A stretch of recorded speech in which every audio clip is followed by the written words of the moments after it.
Hello everybody, now I have Christoph Krinninger from Clariant with me now at our media center at the World Hydrogen Congress in Rotterdam. Christoph, nice having you here. Thanks for joining us. Let's talk a bit about your journey to hydrogen. My journey was actually, I started within the, I would say, bad gray business, because we are providing catalysts to the gray hydrogen production, but also gray ammonia or gray methanol. And I've worked now for about 8.5 years. This is where I started. And 1 year ago, I came from the gray bad stuff now to the blue, but especially to the green one.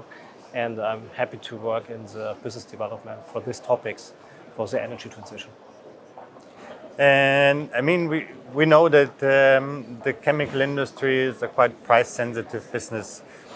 And how do you see, like now, based on against the background of the current energy crisis, especially in Europe, and the war of Russia against Ukraine, how do you think this will affect the offtake of green hydrogen in the chemical industry? Let me phrase it like this. I think this is some kind of accelerator, because now at the moment, as an example, most of the ammonia industry in Europe is down with normally gray ammonia, because it's too expensive to produce. At the moment, nearly if you would already provide green ammonia, it would be in the same range of the price. This means in summary, this will speed it up. Okay, so at the moment, is there also a lack of supply of grey ammonia to the European market or to the chemical industry? Yes, correct. At the moment, a lot of, which are typically customers from us, produce of ammonia, the plants are idle. They shut it down, at least, or only run it at a low percentage of load, because of the too high natural gas prices, because ammonia is mainly made via natural gas here in Europe.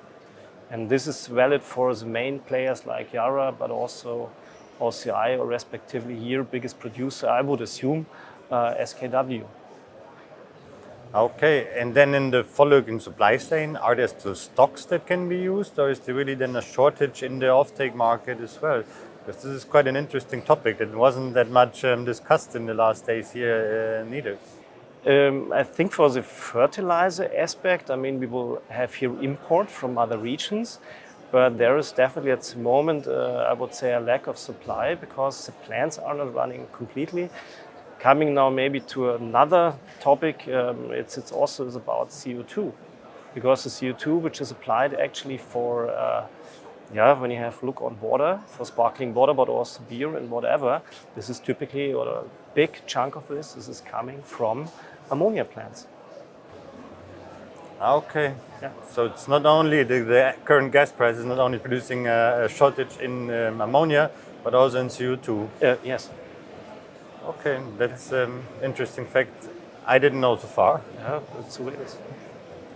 But coming back to your core business from Clariant, I mean, as you mentioned in the beginning, your core business is to produce catalysts. So mainly starting a long time ago, for decades, for grey hydrogen production.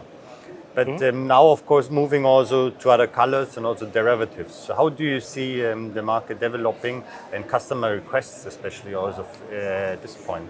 The markets are developing quite fast. One key topic at the moment, I would see, which is speeding up a lot, is blue hydrogen, blue ammonia respectively, because this is the fastest you can do.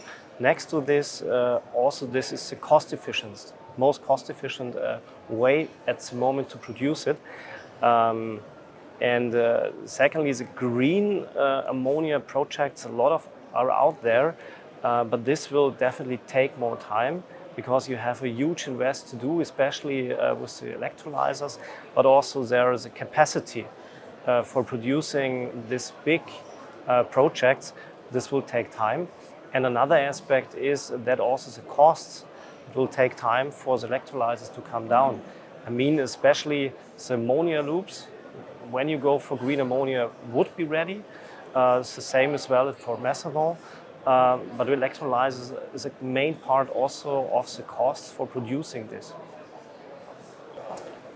Okay, and then yeah, but in this catalyst business, so talking from your customers, can you, for example, name some of the projects you're involved in, the technologies this is used at the moment, not only from Gray, because steam methane reforming, I think most of the people know, but talking about now ammonia cracking, or we talked before about LOHC or CCS, for example. Let me phrase it like this: we're in.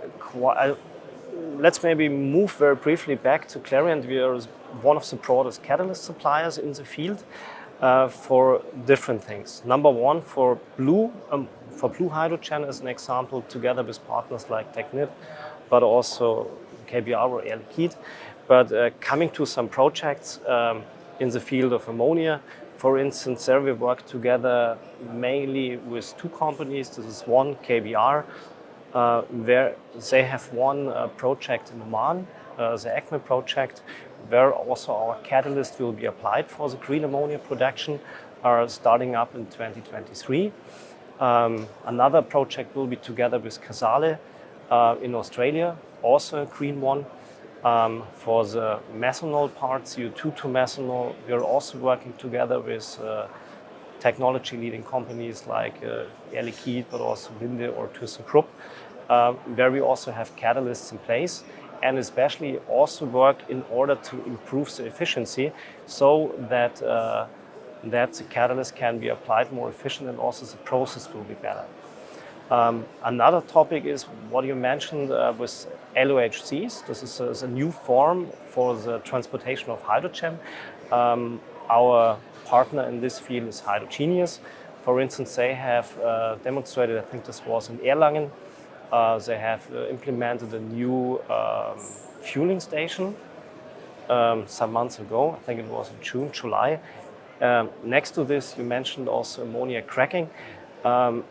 Ammonia cracking, we have at the moment for small scale applications about 25 references where the cracker is already running, and this will be an important topic, especially with energy companies, because they will most likely, ammonia will be one key energy carrier also, and there we also are extensively working on this topic with our R&D in order to support our possible technology providers. Okay, you mentioned now, perhaps as a last question, you mentioned pilot projects in ammonia cracking.